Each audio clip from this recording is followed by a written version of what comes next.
Pourquoi? Afin que vous soyez purs. Sans discernement des choses les meilleures, vous ne serez jamais purs. Et irréprochables pour le jour de Christ. Alors vous serez remplis du fruit de justice qui est par Jésus-Christ à la gloire et à la louange de Dieu. Il y a des choses que Dieu a données que lorsque vous en avez le discernement et que ces choses vous pénètrent, vous devenez purs, vous serez irréprochables. Les gens ne vous diront plus montre-moi tes œuvres de la foi. Tu seras tellement rempli du fruit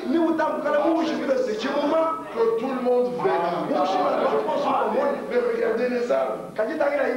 Quand les arbres n'ont pas de fruits, comme les manguiers, ils sont bien droits. Mais quand un arbre est rempli de fruits, il roule.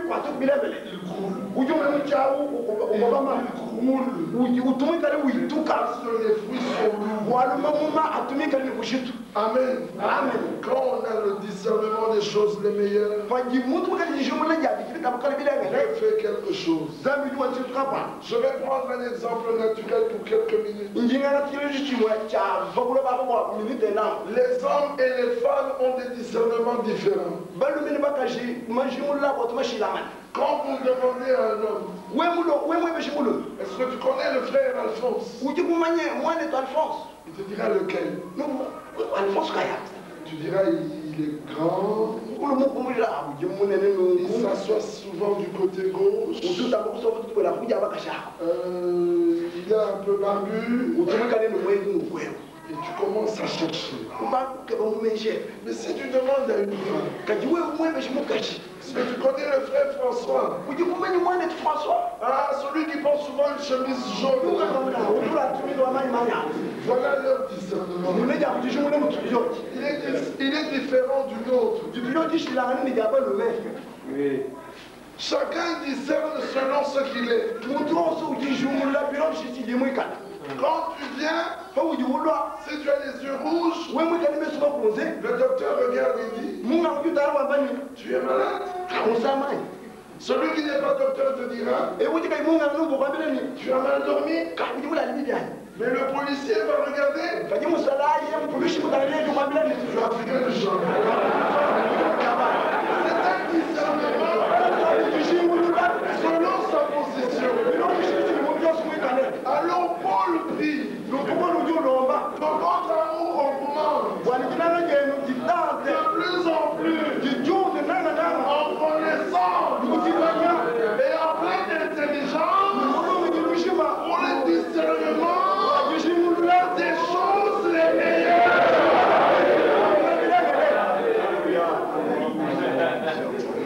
Alléluia. À ce moment-là, quand la prédication de la parole est apportée, le peuple reçoit les choses qui sont pour sa félicité. Parce qu'il y a des prédications qui n'édifient pas. Il y a des prédications, c'est vrai, elles sont bonnes. Mais du lait. Mais vous allez tomber malade. Amen. Paul dit aux Hébreux, vous qui deviez être des vous en êtes encore parce qu'on vous enseigne les rudiments. Lisons un peu cela. Hébreux.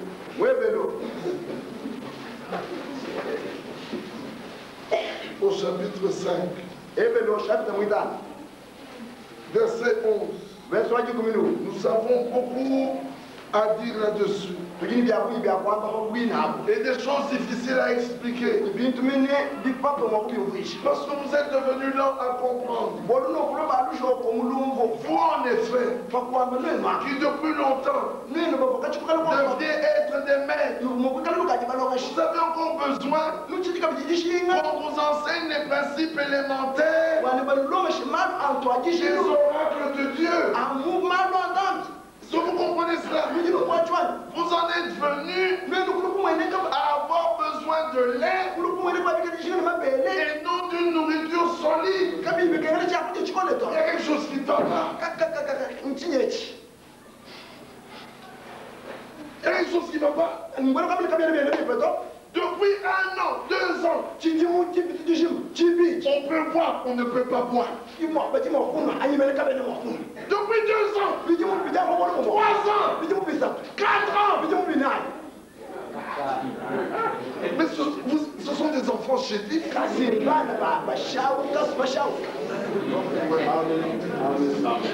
Amen. Amen.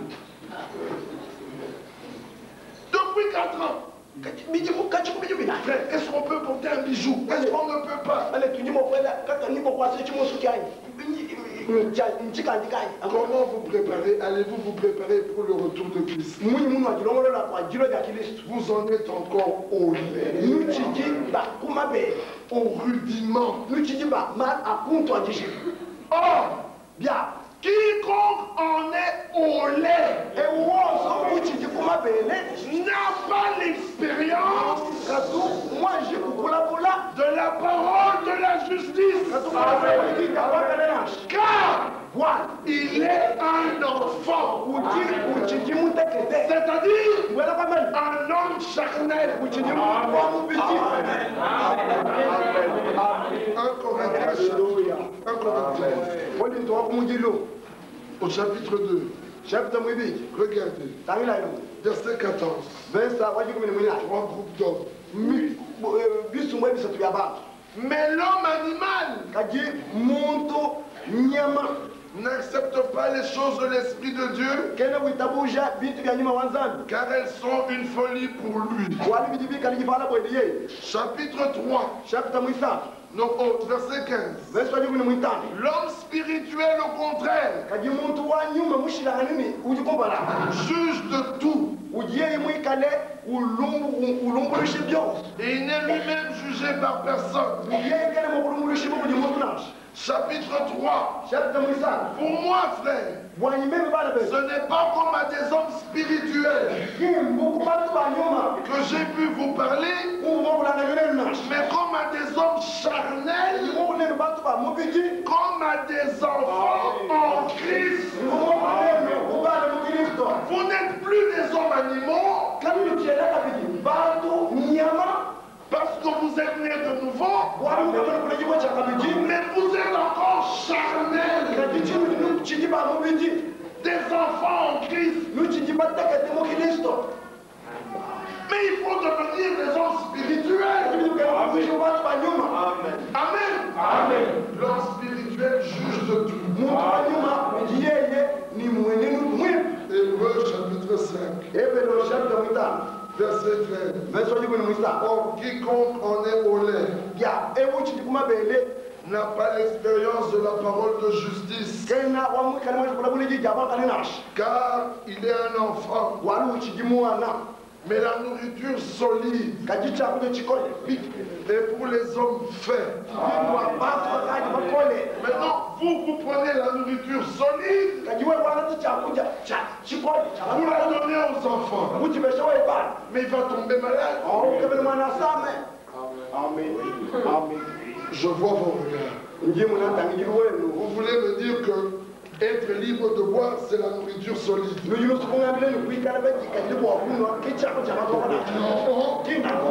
en êtes encore au lait.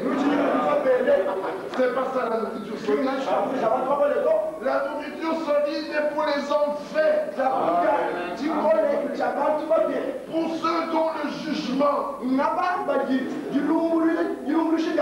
est exercé par l'usage à discerner ce qui est bien et ce qui est mal. Amen.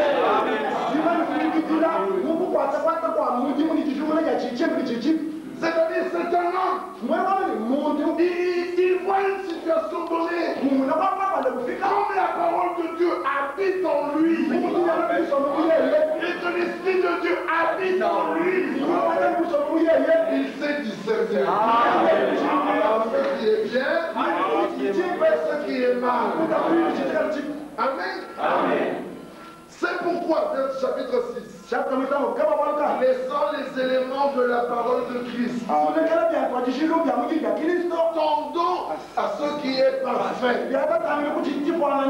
sans poser de nouveau le fondement du renoncement aux œuvres mortes. Vous savez ce que c'est les œuvres mortes? Ne touchez pas, ne volez pas, frère, tu insultes encore, frère. Ces choses-là, vous êtes censés les connaître. Cela ne veut pas dire que dans une prédication, on ne peut pas être amené à donner et du lait et de la nourriture solide. Alors, quand on va me donner et du lait et de la nourriture solide, non frère, pas la loi. Qui t'a dit que c'est la loi?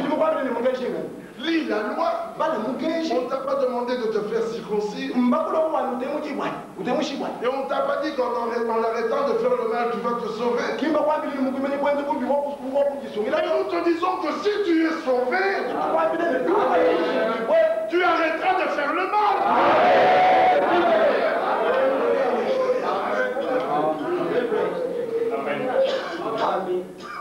Tu ne voleras pas, tu ne toucheras pas, tu ne feras pas ces choses. Ce sont les choses que la vieille vie fait. Alors le Seigneur dit, toi ne fais pas ça. Mais quand tu as la vieille vie, tu ne sais pas arrêter. Alors tu vas à Christ. On te donne la vie nouvelle. La vie nouvelle. Elle ne vole pas. Elle ne triche pas. C'est une vie. Elle produit ses fruits. Laissez la vie se manifester. Alléluia. Laissez-la germer. Pour que les hommes voient que Dieu a un peuple. L'ange avait dit à William Branham, va dire aux hommes que leurs pensées font plus de bruit au ciel que leurs paroles sur la terre. Avez-vous entendu cela? Quand l'homme, la vie est transformée, même la pensée change. Alors, verset 2, ne posons plus les fondements du renoncement aux œuvres mortes, de la foi en Dieu, de la doctrine, des baptêmes, de l'imposition des mains, de la résurrection des morts et du jugement éternel. Donc vous voyez qu'il y a des éléments qui sont donnés à ceux qui sont faibles et des éléments qui sont donnés à ceux qui ont grandi. Dans le discernement des choses les meilleures, nous savons d'abord reconnaître le temps dans lequel vous vivez. Et nous avons reconnu ce temps. Ce n'est pas le temps du soir. Nous sommes au temps de la nuit. Nous ne sommes pas encore dans la nuit où il est dit, la nuit vient où personne ne pourra plus travailler. Non, mais nous sommes dans Matthieu 25, là où il est dit, au milieu de la nuit, le cri retentit, Voici l'époux, allez à sa rencontre. Quand vous reconnaissez le temps dans lequel vous vivez, il faut aussi reconnaître le message en rapport avec ce temps. Et ce message, c'est la restauration. Il y a des hommes qui jusqu'à ce jour, au 21e siècle, prêchant à l'église épouse, ils disent, aujourd'hui, Zacharie 14:7, Apocalypse 10, il y a quelque chose qui ne va pas. Ces paroles se sont déjà accomplies. Nous avons avancé. Mais dans le message de William Branham, il y a des choses qui concernent notre temps. Quand William Branham avait péché, les événements modernes, rendus clairs par la prophétie, il a parlé de Kennedy. Il a parlé de Jackie Kennedy. Certains d'entre vous n'étaient pas nés. Aujourd'hui, il y a des hommes. Il est né en 1967. Kennedy est mort au début des années 60.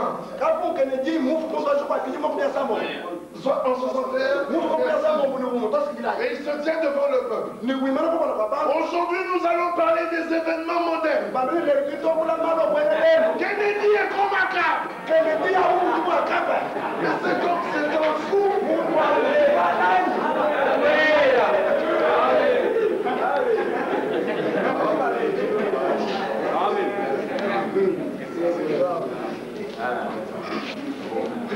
Nous reconnaissons le temps dans lequel nous vivons. Oui. Et le message en rapport avec ce temps. Alors nous reconnaissons ce que Dieu veut faire en rapport avec l'achèvement de l'Église.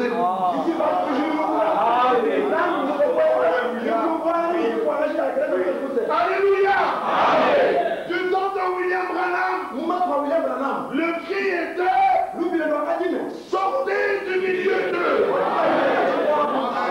À ce cri-là, aujourd'hui, nous ajoutons rassemblez-moi mon peuple.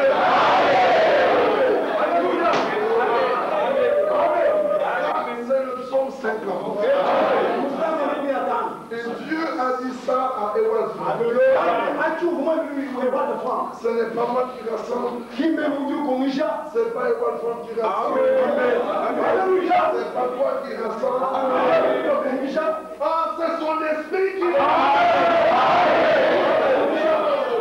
Et il les rassemble comment? Autour de Jésus-Christ. Car il y a une prophétie dans Jérémie 31 qui dit aujourd'hui,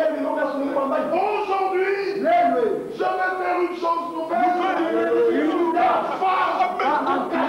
La femme en souverain. Nous ne pourrons pas le message sans pour Jésus-Christ.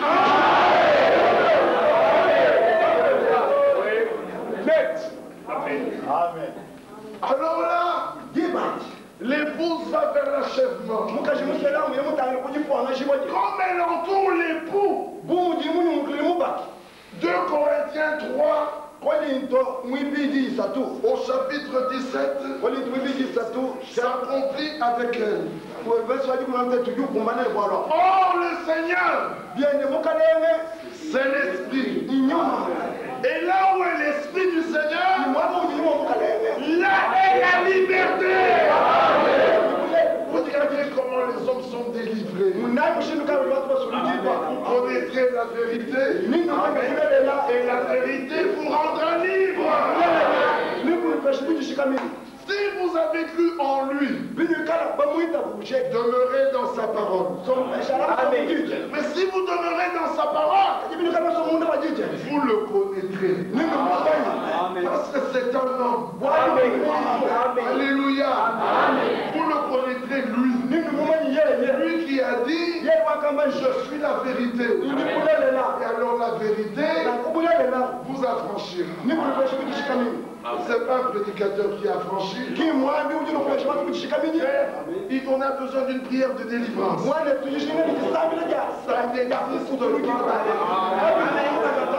Il n'y a qu'un seul qui délivre. Il n'y a qu'un seul qui affranchit. C'est Jésus-Christ. Et là où est le Seigneur, là est la liberté. Ah, alors, nous tous, dont le visage est découvert. Mais comment le visage est-il découvert? 2 Corinthiens 3. Regardez au verset 14. Mais ils sont devenus durs d'entendement. Entendez-vous cela? Car jusqu'à ce jour, le même voile demeure quand ils font la lecture de l'Ancien Testament. Et ce voile ne se lève pas parce que c'est en Christ qu'il disparaît. C'est parce que quand ils lisent l'Ancien Testament, ils ne comprennent rien. Mais si le cœur est converti au Seigneur, le voile est ôté. Alors quand tu lis l'Ancien Testament, tu vois Christ. Ça que nous avions dit l'autre jour. Si vous lisez la Bible et vous ne voyez pas Christ, le voile demeure. J'avais donné l'exemple de Deutéronome 14. Là où il était dit, si le lieu où le Seigneur a placé son nom est loin, et que tu dois apporter ta dîme, alors vends-la, vends l'argent, va jusqu'à ce lieu, achète des boissons, du vin, des liqueurs fortes, et réjouis-toi avec ceux qui sont à toi qui te plaisent. Si ton cœur n'est pas converti à Christ, si le voile est encore là, tu liras dans ce verset, vous voyez qu'on peut boire des liqueurs fortes et du vin. Mais si le cœur est converti, le voile est ôté. Et si le voile est ôté, tu reconnais le seul lieu d'adoration où le Seigneur a mis son nom. Et ce lieu c'est Christ. Alléluia. C'est important. Alors il dit, mais lorsque les cœurs se convertissent au Seigneur, le voile est ôté. Nous tous donc, verset 18, dont le visage découvert. Pourquoi découvert? Parce que converti au Christ, le voile est ôté. Nous tous qui le visage découvert, contemplons le Seigneur comme dans un miroir. Nous sommes transformés dans la même image, de gloire en gloire, par l'Esprit du Seigneur. Amen. Amen. Nous avons connu le temps. Nous avons connu le message par rapport à ce temps. Et nous nous tenons là. Nous savons que le Seigneur restaure. Avec le ministère de William Branham, toutes les qui avait été laissé de côté par les réformateurs. Non.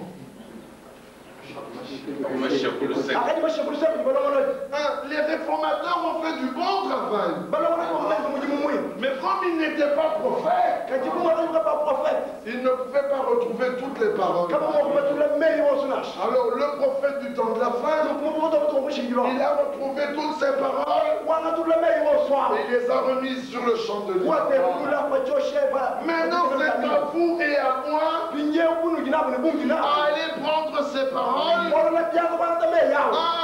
à la lumière du message. Parce que le message est clair. Et proclamer quoi? Et nous devons proclamer quoi? Proclamer Jésus-Christ crucifié. Là nous voyons l'achèvement. L'église est rassemblée. Le peuple revient autour de son Seigneur. Et une opération se passe. Les hommes sont changés. Le souci de leur cœur, c'est d'être identifiés à Jésus-Christ. Le message de Luther à Gaza, les 5 princes philistins étaient là.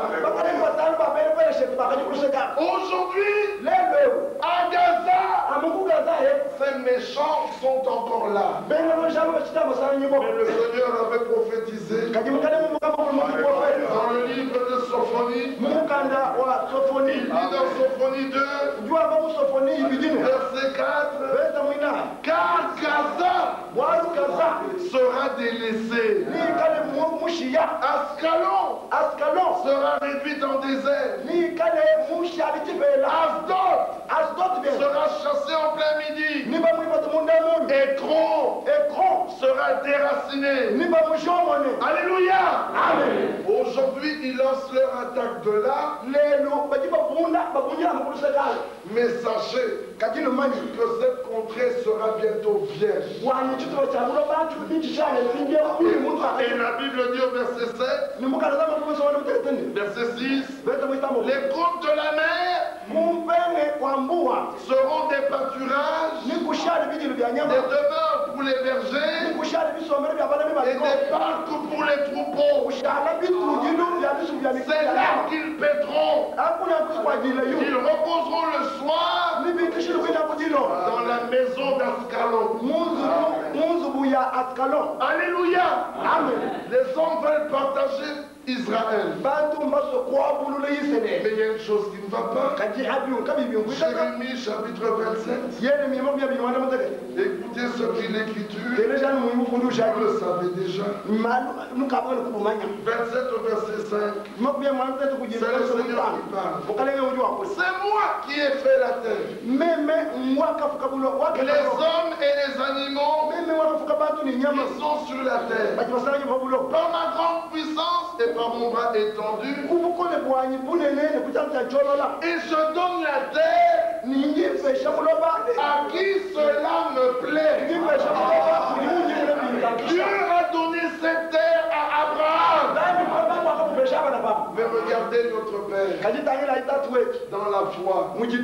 Quand Sarah meurt, il peut réclamer cette terre. Mais il dit je vais acheter. Le fils d'Écron dit revenons qu'Abraham prenne gratuitement. Abraham dit non. Qu'il me dise combien ça coûte. Combien il veut. Qu'il au singulier. Et l'homme de dire oh, mais qu'est-ce que c'est que 400 cycles. Et Abraham donna l'argent. L'esprit qui était sur cet homme est venu dire à notre Seigneur voilà, moi et je te donnerai les royaumes de la terre. Mais la terre avait été promise au Seigneur. Somme 2.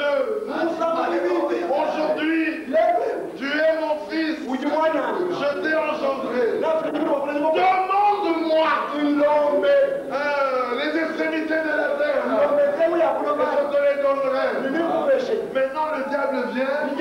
Il dit adore-moi et je te donne. Jésus, qui était la postérité d'Abraham, lui dit non, je dois payer le prix. Alléluia. Nous devons payer le prix. Tu veux aller au ciel sans payer le prix. Tu dois mourir à toi-même. Tu dois porter ta croix. Les gens veulent naître de nouveau sans mourir. Il y a quelque chose qui ne va pas. Tu ne naîtras jamais de nouveau. Tu dois d'abord mourir. Et ensuite, pourrir. Et alors, tu naîtras de nouveau. Amen. Et une chose, tous les rois de la terre se réunissent. Je ne comprends pas. Dans Deutéronome, regardez ce que dit l'Écriture. Nous sommes au chapitre 32, verset 8. Quand le Très-Haut donna un héritage aux nations, quand il sépara les enfants des hommes, il fixa les limites des peuples d'après le nombre des enfants d'Israël. Les seules frontières que Dieu a tracées, ce sont les frontières d'Israël. Les autres là, les hommes peuvent se battre pour se les arracher. Ce n'est pas un problème. Mais les limites d'Israël, attention. Mais les hommes se réunissent. La terre d'Israël, ils appellent ça territoire occupé. Occupé par qui? Lisez Genèse. Quand Dieu bénit Isaac, et quand Abraham bénit Isaac, et lui donna tous ses biens, quand il fait, il a envoyé Ismaël loin. Il a pris les autres, Zimram, Madian, Médian et leurs frères. Il les a envoyés loin pour qu'ils ne dérangent pas Isaac. Mais maintenant ils sont revenus. Ils entourent Israël, l'ONU, l'Europe. Tout le monde dit, ah non, vous devez partager. Mais Israël aime la paix. Mais dans le psaume 120, l'Écriture dit ceci. Le psaume 120. À partir du verset Éternel, délivre mon âme de la lèvre mensongère, de la langue trompeuse. Que donc te rapporte une langue trompeuse? Les traits aigus du guerrier, avec les charbons ardents du jeûner. Malheureux que je suis.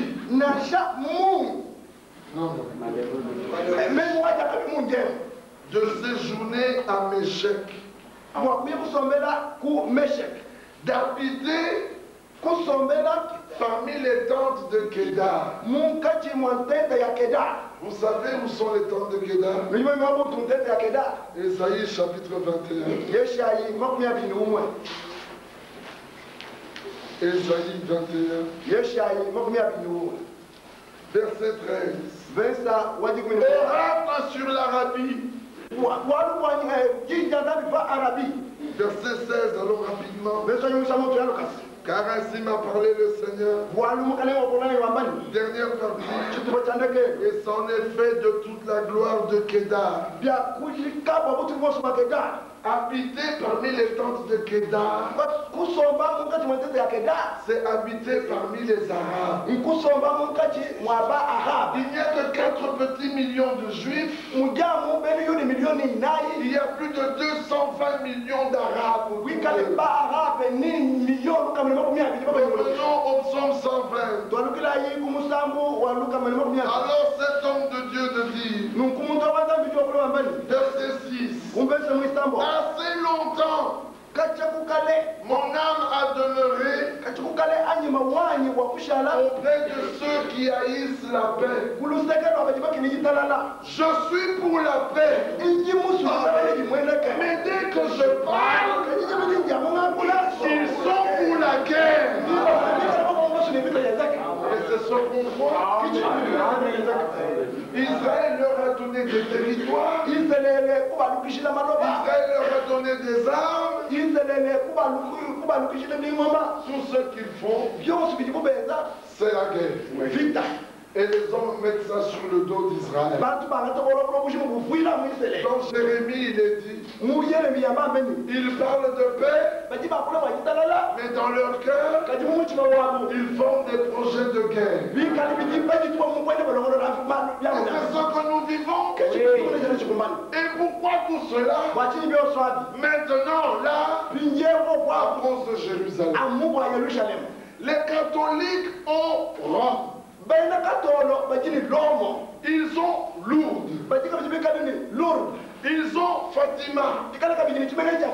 Ils ont tout ce qu'ils veulent. Les Arabes ont la Mecque.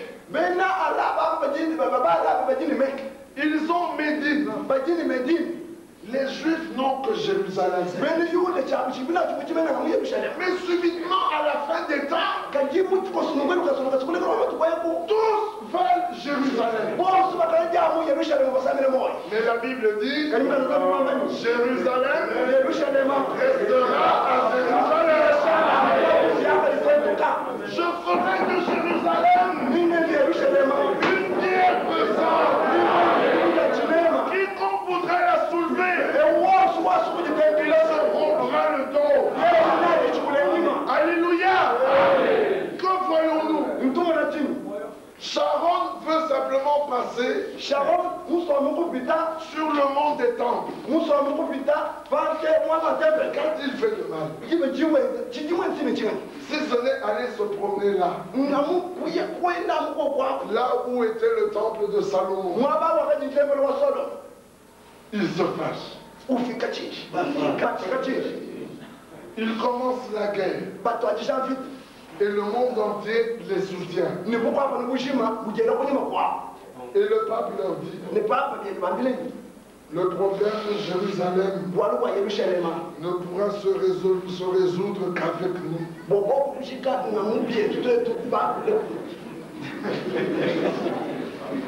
Il sait de quoi il parle. Oui. Daniel 9, 27. L'Antéchrist, il conclura une alliance avec plusieurs.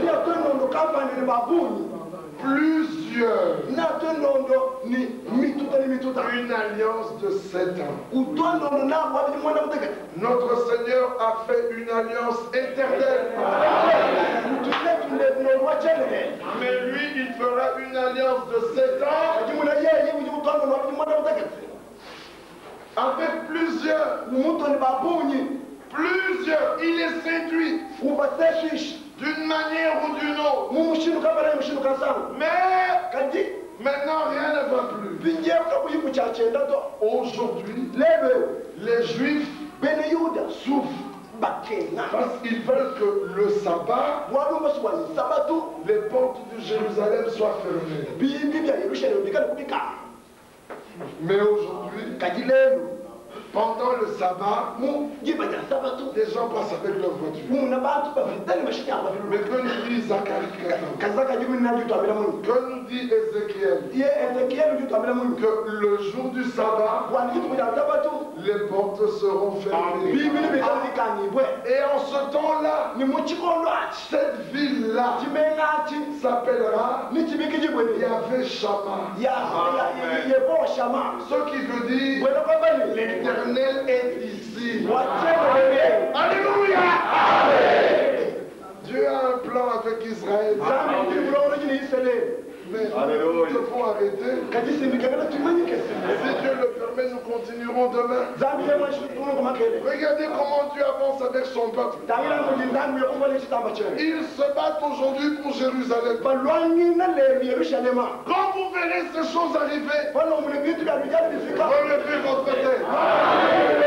Car votre délivrance approche. Mais un homme de Dieu, un homme d'Israël leur a dit que les Arabes ne cherchent pas la guerre. Que les Arabes ne cherchent pas la guerre. Car ils savent que nous sommes plus forts. Alléluia. Ils sont plus forts par celui qui les a ramenés là-bas. C'est lui qui les a ramenés.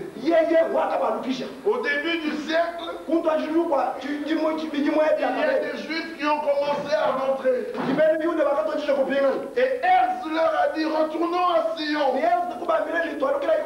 Et d'autres ont refusé. Et quand ils ont refusé, Mussolini est apparu en Italie. Hitler en Allemagne. Staline en URSS. La pression a été tellement forte qu'ils ont dit retournons à Israël. Et ils ont pris un bateau qu'ils ont nommé Exode. Alléluia. Exodus c'est en anglais. Exodus c'est mot anglais. Exode c'est en français. Ils ont compris qu'il fallait rentrer. Mais il y a un peuple qui en même temps, ayant vu Israël, rentré dans la terre promise, a compris qu'il faut revenir. Alléluia. Nous sommes rentrés pour un exode. Alors William Branham a porté une prédication. Le troisième exode. Alléluia. Nous sommes rentrés pour cet exode. Dieu a repris son prophète.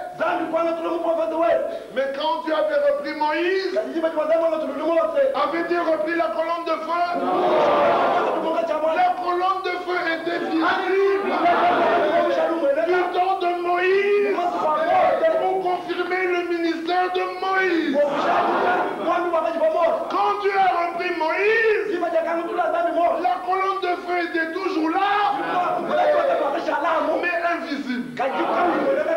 Au temps de la fin, Dieu a envoyé son prophète. La colonne de feu était visible pour confirmer le ministère de son prophète. Quand Dieu a repris le prophète, la colonne de feu est toujours là, mais elle n'est plus visible.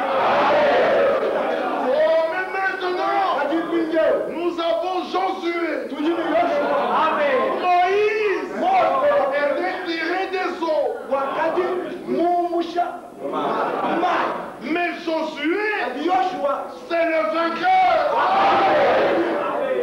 Alléluia. Moïse a vaincu 7 nations. Josué en a vaincu 21. Tout ce que Dieu avait fait du temps de Moïse, Dieu l'a fait du temps de Josué. Du temps de Moïse, il a dit étends ta verge, que la mer se fende. Moïse a étendu la verge, la mer s'est fendue. Mais du temps de Josué, il a dit au sacrificateur, venez.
Ôte tes souliers. Là où tu te tiens est un lieu saint.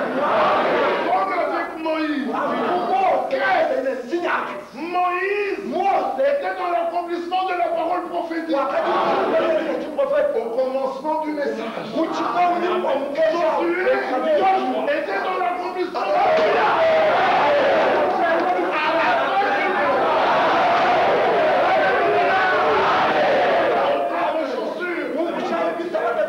sur lequel vous vous tenez est un lieu saint. Alléluia! Tu es merveilleux! Moïse avait circoncis. Moïse, Josué, avant de continuer, il dit un instant. Amen. Que tout le monde se fasse circoncis. Alléluia. Et tout le monde se fit circoncis. Alléluia. Et quand tout le monde se fit circoncis, Josué dit, allons à la guerre. Et pour aller à la guerre, à Moïse, Dieu avait dit, tu tiendras tes mains comme ça. Quand tes mains seront comme ça, Israël gagnera. Et quand elle baisse, Israël perd. Alors comme Moïse était fatigué, on a mis sur une pierre, Aaron et Hur sont venus l'aider. Venu dans le Josué, le Seigneur lui a dit, prends ton javelot, lève-le vers Aïe. Alléluia. Il n'avait pas besoin d'Aaron et Hur. Tant que son javelot était comme ça, alléluia. Aïe devait perdre. Alléluia. Est-ce que vous comprenez? Mais notre Seigneur Jésus, à la croix du Calvaire, ses deux bras ont été maintenus comme ça. Comme ses bras ont été comme ça, il nous a dit, vous vaincrez. Pourquoi? Parce que j'ai vaincu. Il nous dit, j'étais mort, mais voici, je suis vivant. Croyez-vous cela? Aucun esprit, aucun démon, le diable, la mort, le séjournement, le péché,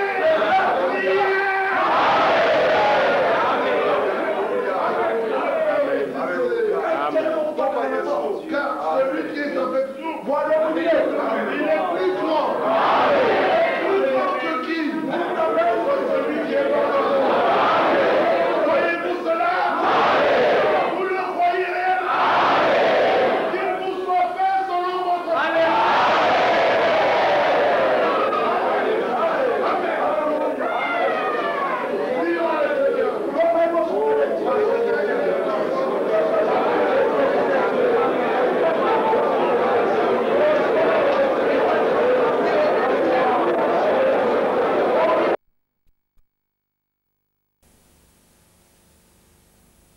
Interprètes là, le temps de prendre place dans les chaises qui sont organisées ici. Vous allez suivre dans quelques instants l'émission spéciale sur la proclamation de la parole apostolique et ça sera dans une prédication dite par l'homme de Dieu, Seigneur Longa. Et là, nous vous souhaitons toutes les bonnes conditions d'écoute.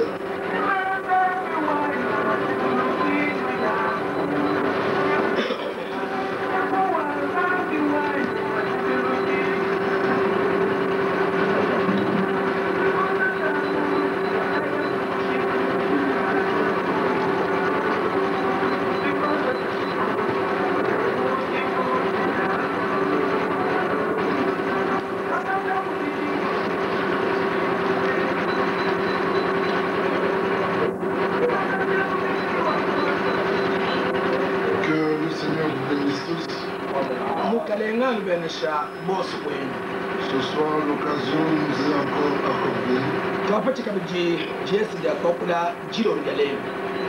L'occasion d'écouter la parole de Dieu sur le fondement biblique. toute prédication, toute adoration, tout culte, toute action à caractère religieux qui n'a pas un fondement biblique est une action vaine. Dans 1 Corinthiens au chapitre 3, au verset 10, l'apôtre Paul fait une déclaration puissante.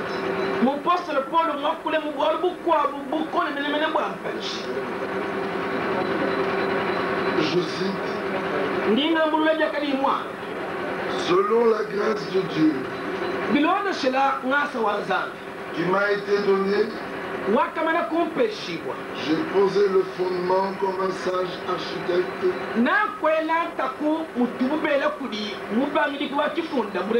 Et un autre bâtit dessus.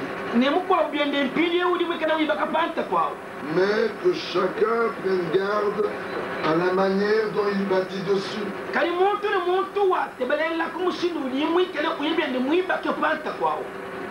Ici, il est question d'un édifice. Et au verset 9, il nous est dit: car nous sommes ouvriers avec Dieu. Vous êtes le champ de Dieu, l'édifice de Dieu.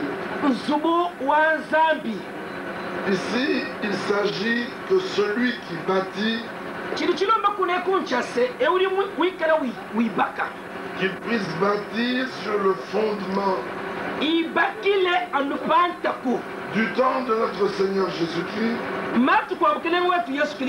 Il y avait beaucoup de bâtisseurs.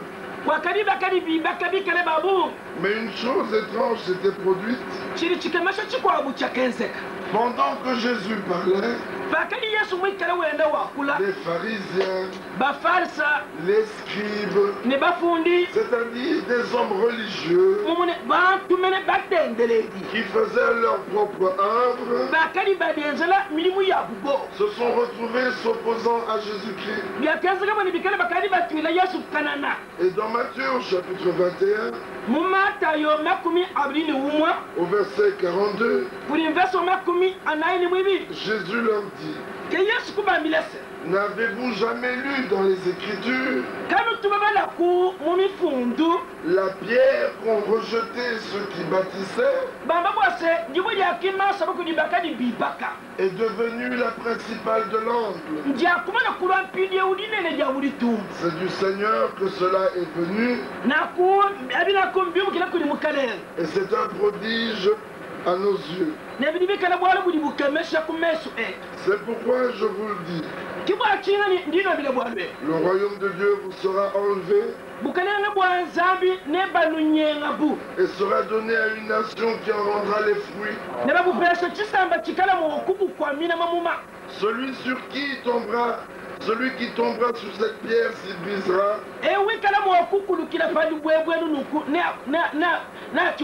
Et celui sur qui elle tombera sera brisé. Après avoir entendu ces paraboles, les principaux sacrificateurs et les pharisiens comprirent que c'était d'eux que Jésus parlait. Et ils cherchaient à se saisir de lui. Mais ils craignaient la foule parce qu'elle le tenait pour un prophète.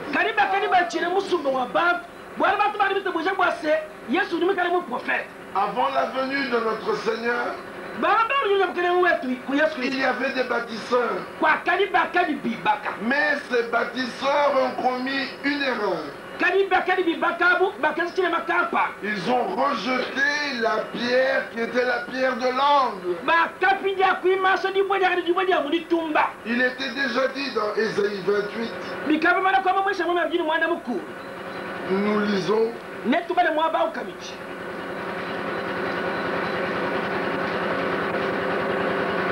verset 16. Regardez, il est encore question de personnes qui bâtissent. Verset 15. Vous dites, nous avons fait une alliance avec la mort. Nous avons fait un pacte avec le séjour des morts. Quand le fléau débordé passera, il ne nous atteindra pas. Car nous avons la fausseté pour refuge et le mensonge pour abri. Les maisons qu'ils bâtissaient étaient des abris de mensonges. C'était des refuges de fausseté. C'est pourquoi ainsi parle le Seigneur l'Éternel. Voici, j'ai mis pour fondement en Sion une pierre éprouvée,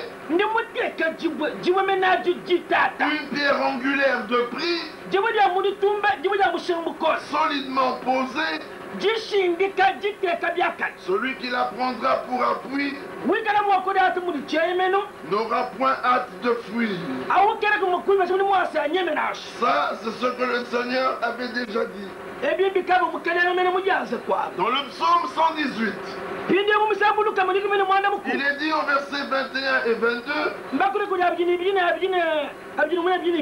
je parle du verset 22, la pierre qu'ont rejeté ceux qui bâtissaient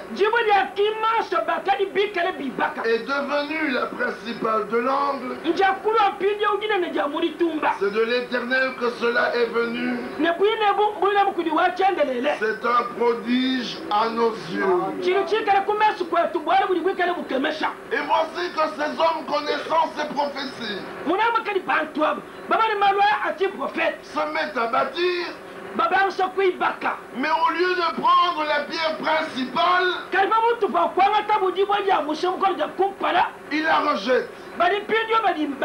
Et Jésus leur dit, vous avez rejeté la pierre. Et la Bible dit au verset 45 du chapitre 21, après avoir entendu cette parabole, les principaux sacrificateurs et les pharisiens comprirent que c'était d'eux que Jésus parlait. Et dans le livre d'Actes, au chapitre 4, Pierre est amené en jugement devant les grands prédicateurs de ce jour-là.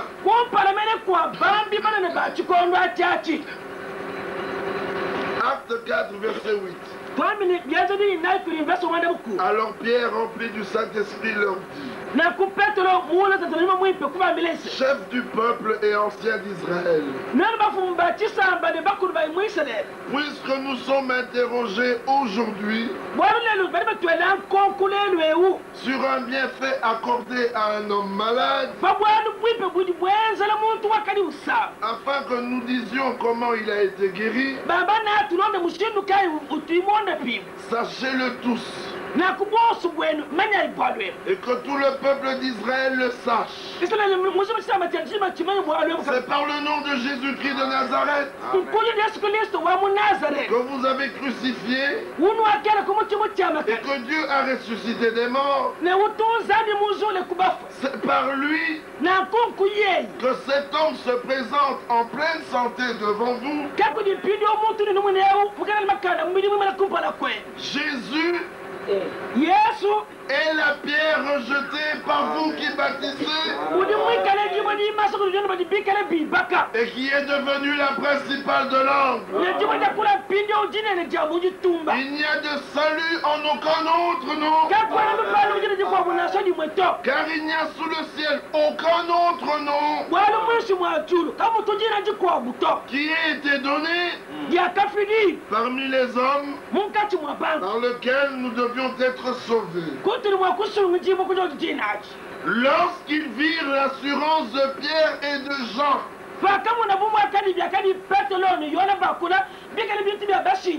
Ils furent étonnés.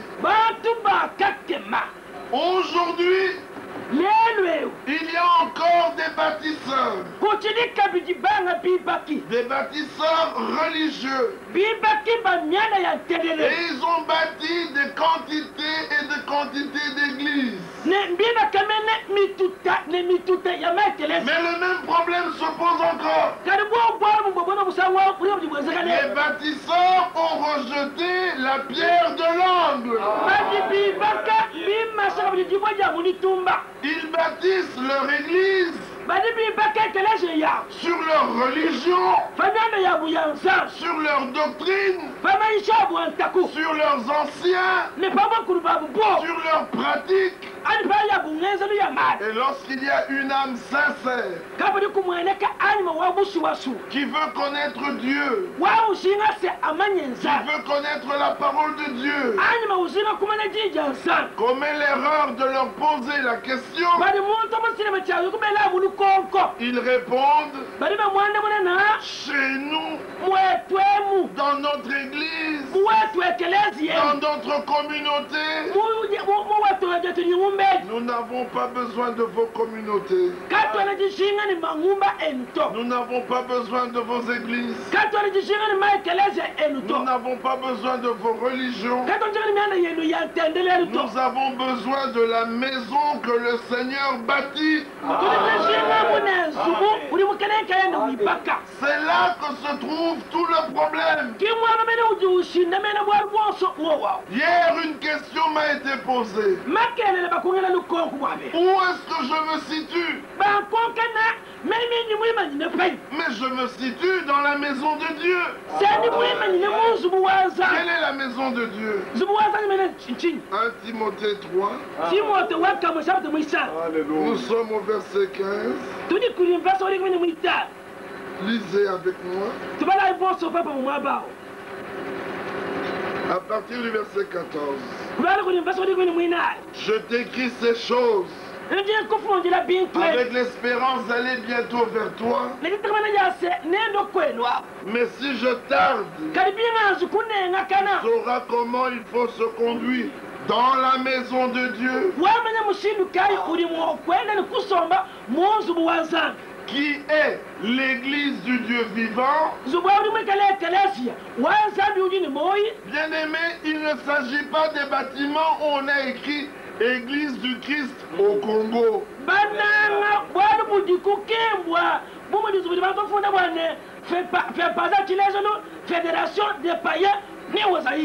Église des saints sur la terre. Ce n'est pas de ça qu'il s'agit. L'église du Dieu vivant, l'Écriture dit qu'elle est la colonne et l'appui de la vérité. Alors, qu'est-ce que la vérité? À chaque question biblique, il y a une réponse biblique. Jésus-Christ dit dans Jean 17, au verset 17, sanctifie-les par ta vérité. Ta parole est la vérité.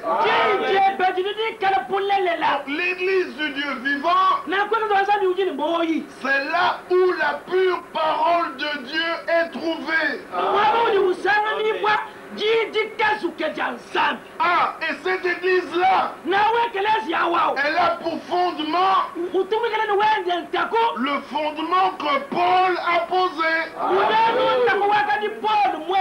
Quand Paul dit j'ai posé le fondement,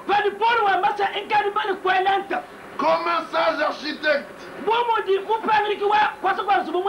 et que chacun prenne garde à la manière dont il bâtit dessus. Car personne ne peut poser un autre fondement que celui qui a été posé, savoir Jésus-Christ. Et il ajoute, verset 12. Or, si quelqu'un bâtit sur ce fondement, avec de l'or, de l'argent, des pierres précieuses, quand vous regardez dans les proverbes, vous verrez qu'il est dit là, la parole de Dieu est éprouvée. Je préfère lire cela pour que vous sachiez où ça se trouve. Prenons cela dans les proverbes. Je crois que c'est au chapitre 30. Il est dit au verset 5. Toute parole de Dieu est éprouvé. Quand nous allons toujours dans les proverbes, prenons cela dans les psaumes, excusez-moi.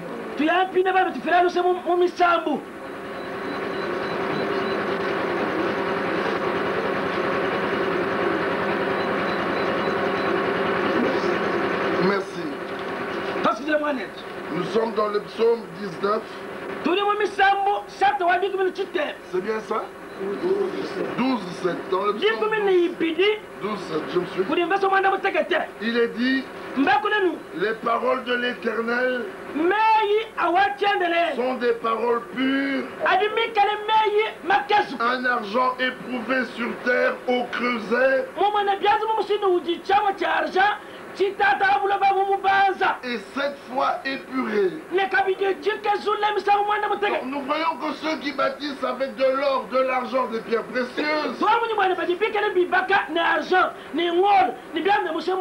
ce sont ceux qui bâtissent avec la parole de Dieu. Mais ceux qui bâtissent avec du foin, du chaume,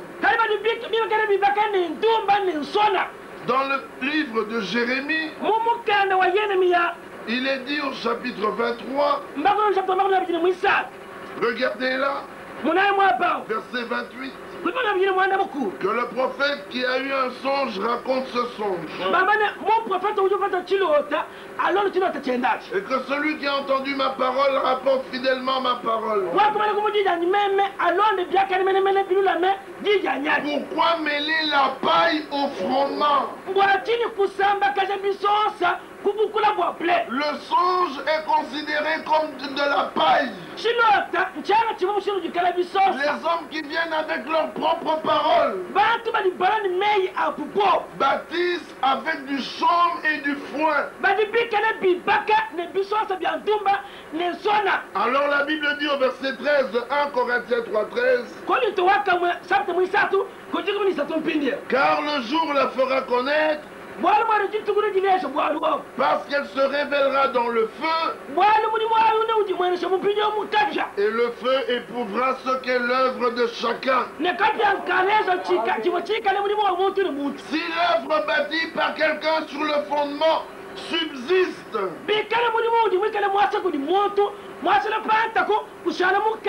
vous voyez, celui-là recevra une récompense. Et maintenant vous me direz, mais comment faire? Dans Actes au chapitre 8, il y avait un homme riche, l'eunuque éthiopien.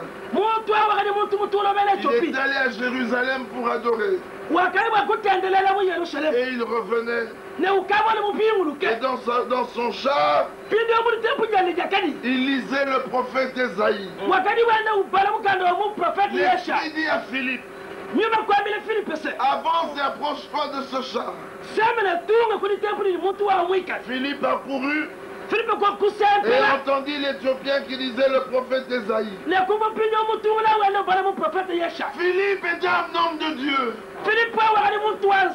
Il lui dit, comprends-tu ce que tu lis? L'homme répondit, comment le pourrais-je si quelqu'un ne me guide? Et il invita Philippe à monter et à s'asseoir avec lui. Le passage de l'écriture qu'il lisait était celui-ci. Il a été mené comme une brebis à la boucherie. Et comme un agneau muet devant celui qui le tond, il n'a point ouvert la bouche. Dans son humiliation, son jugement a été levé. Et sa postérité qui la dépeindra. Car sa vie a été retranchée de la terre. L'eunuque dit à Philippe, je te prie, de qui le prophète parle-t-il? Est-ce de lui-même ou de quelqu'un d'autre? Alors Philippe, ouvrant la bouche et commençant par ce passage, lui annonça la bonne nouvelle de Jésus. Aujourd'hui, lorsque nous disons que Dieu a envoyé un prophète, William Branham, les hommes disent, vous parlez de Branham. Mais la question qu'ils devraient nous poser est, de qui William Branham parle-t-il? Parle-t-il de lui-même ou de quelqu'un d'autre? Alors à partir de là, nous ouvrirons la bouche pour vous annoncer la bonne nouvelle de Jésus. Du temps de l'apôtre Paul, les mêmes problèmes s'étaient posés. Paul était en jugement et on se mit à le juger devant le roi Agrippa. Arrivé au verset 24 du chapitre 26, regardez à partir du verset 22, Paul dit, mais grâce au secours de Dieu, j'ai subsisté jusqu'à ce jour, rendant témoignage devant les petits et les grands, sans m'écarter en rien de ce que les prophètes et Moïse ont déclaré devoir arriver, savoir que le Christ souffrirait et que ressuscité le premier d'entre les morts, il annoncerait la lumière. Il annoncerait la lumière au peuple d'Israël et aux nations. Comme il parlait ainsi pour sa justification, Festus dit à haute voix, tu es fou, Paul. Ton grand savoir te fait déraisonner. Aujourd'hui, quand nous prêchons, les hommes disent de nous, c'est une église intellectuelle. Mais ce n'est pas la première fois que les hommes font ça. Regardez, ils disent à Paul, ta grande connaissance te fait déraisonner. Paul répond, je ne suis point fou. Ce soir, moi aussi, je vous dis, je ne suis point fou, habitant de Kananga. Mais Paul dit, je ne suis point fou, très excellent Festus. Ce sont au contraire des paroles de vérité et de bon sens que je prononce. Le roi est instruit de ces choses. Et je lui en parle librement. Car je suis persuadé qu'il n'en ignore aucune. Puisque ce n'est pas en cachette qu'elles se sont passées. Alors Paul fait quelque chose de formidable. Il regarde le roi et il lui dit: crois-tu au prophète? Toi, roi Agrippa, crois-tu au prophète? Alors Agrippa tardait pour répondre. Paul lui dit: je sais que tu y crois.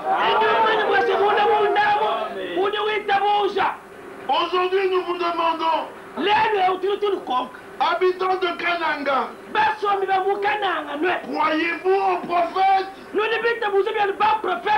Je sais que vous y croyez. Mais voici le problème.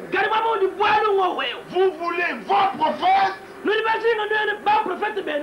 vous ne voulez pas le prophète de Dieu.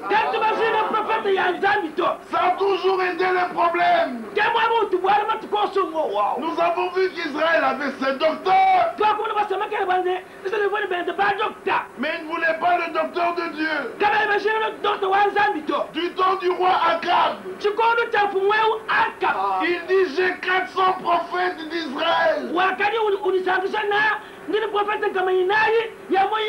Et Josaphat lui demanda: mais n'y a-t-il pas un prophète de l'Éternel? Alléluia. Le problème est de trouver des hommes envoyés de Dieu. Ceux-ci disent les paroles de Dieu. Et ces paroles sont dans la Bible. Regardez que Paul a commencé par les prophètes et par Moïse pour prouver ce qui concerne Jésus. Dans Acte 28, Paul discutait encore avec les Juifs. La Bible dit, verset 23, ils lui fixèrent un jour. Et plusieurs vinrent le trouver dans son logis. Paul leur annonça le royaume de Dieu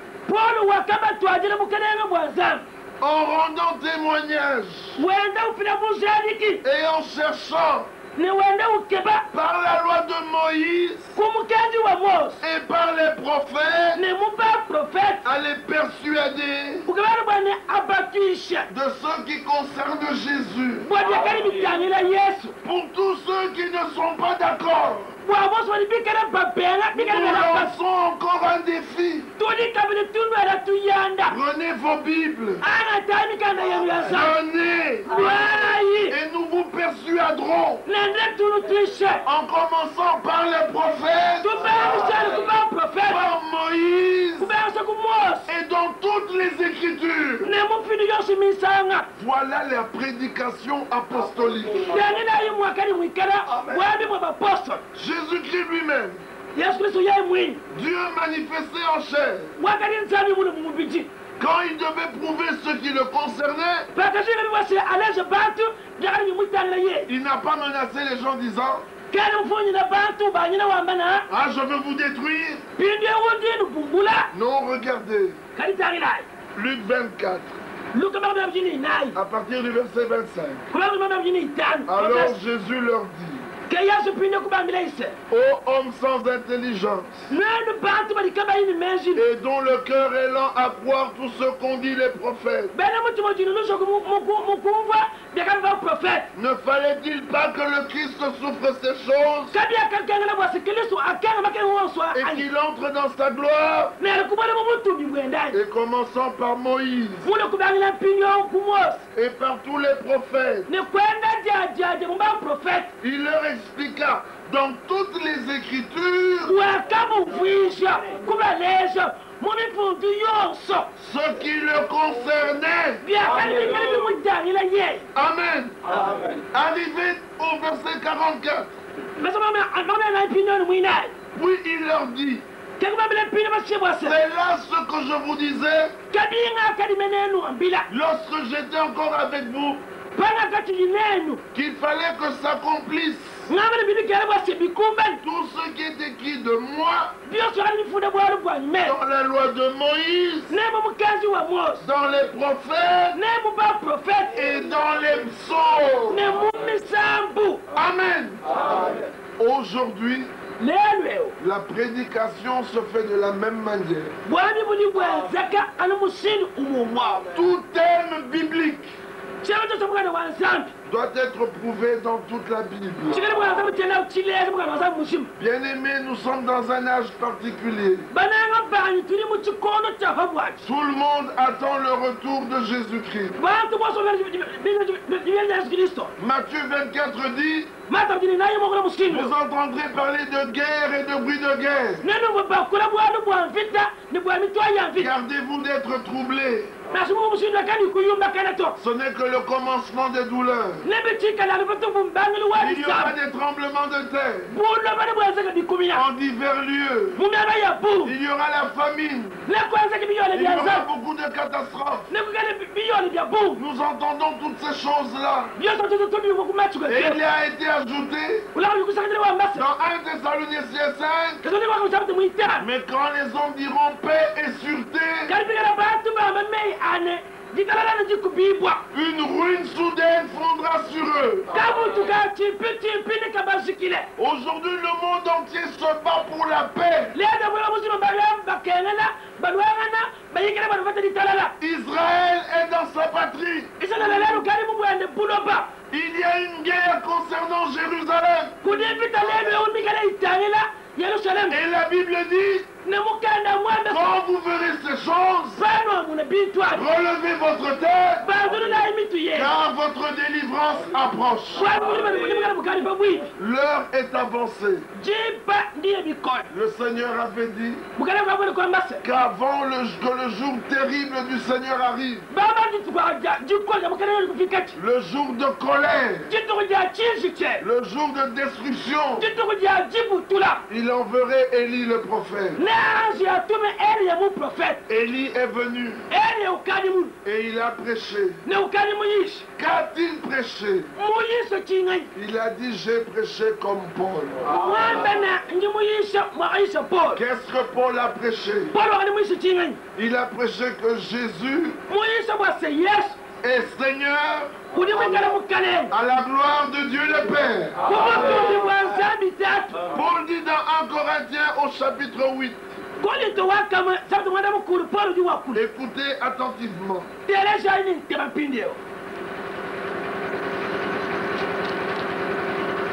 Au verset 1 Corinthiens 8, verset 4. Pour ce qui est donc de manger des viandes sacrifiées aux idoles, nous savons qu'il n'y a point d'idole dans le monde et qu'il n'y a qu'un seul Dieu. Avez-vous entendu cela? Il continue en disant, car s'il est des êtres qui sont appelés dieux, soit dans le ciel, soit sur la terre,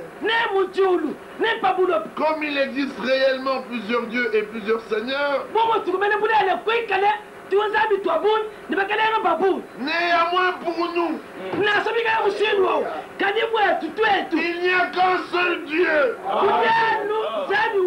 le Père, de qui viennent toutes choses, et pour qui sont toutes choses, et pour qui nous sommes, et un seul Seigneur, Jésus-Christ, Yesu Kristo. par qui sont toutes choses Kuyaya kuri bintu byose. et par qui nous sommes. Ne kuyaya buli muntu libikale. Mais cette connaissance Kati jimanya jeje. n'est pas chez tous. Kati ena kuri bantu bose to. Amen. Voilà la prédication de Paul. Tengela kali bwambi bwa Paul. Un seul Seigneur, Wambase mukeleno umwepe. le Seigneur Jésus-Christ, Mukeleno Yesu Kristo. créateur du ciel et de la terre. Mufuki wa julu ni wapulo. Le but de Dieu, Kipatila kanzambi. c'est de donner la vie éternelle. Ika kupesha bantu moyo wa Le chele. but de Dieu, Kipatila kanzambi. ce n'est pas que les hommes fassent des églises. Kimwene bantu base maikelezi to. Le but de Dieu, Kipatila kanzambi. c'est que les hommes naissent de nouveau. Mwene bantu bale jibwa chaka. Que la vie de Dieu soit en toi. Wa moyo wa nzambi ubwele muweo. Ça, ce n'est pas de l'imagination. Atuke bintu bya kufanyikija to. Qu'est-ce que la religion? Miana ya nzambi chi. La religion Miana ya nzambi ani ya tendelenu. est un amalgame de principes, Mumane chibungu cha nyaku kampanda. de préceptes, Ani mikazi kampaka sama. de pratiques Ani biaza di kampanda. par lesquelles Bidibika le kupioji. les hommes pensent être agréables à Dieu. Bantu babienza bachinga ne mukwazo no kwewu tutulera na nzambi. Mais l'homme est insensé. Kali muntu muzibale. Si tu veux plaire à quelqu'un, Biwazi kulera muntu mukwa.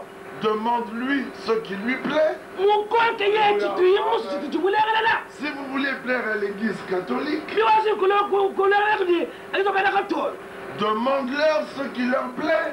Bebe chitu tubalenga la. Si tu veux plaire aux pentecôtistes, Biwazi kulera la bena pan. demande-leur ce qui leur plaît. Bakonke chitu tubasantisa. Si tu veux plaire à Dieu, Ne biwazi kulera la nzambi. regarde dans ta Bible Tangene muda mamukana webo et nzambi. demande à Dieu. Ni ebe nzambi. Tu verras ce qui lui plaît. Nene umuna chitu chilera la nzambi ne chingani. Amen. Voilà pourquoi aujourd'hui, Munaibu chingani lebe. plus que jamais, Mumane lebe bitambe kata vous konso. devez opposer un refus total Nojene tia kubenga kosa munu mwi. à tout ce qui ne vient pas de Dieu, Kosa na bibira mu nzambi to. à ce qui ne vient pas de sa parole, Biaka bibira mu jende to ko bibenga. à ce qui ne vient pas de son esprit. Biaka bibira mu kile koni wende to. Au commencement de l'Église du Nouveau Testament, Kuli baje ko to muti bya tipya.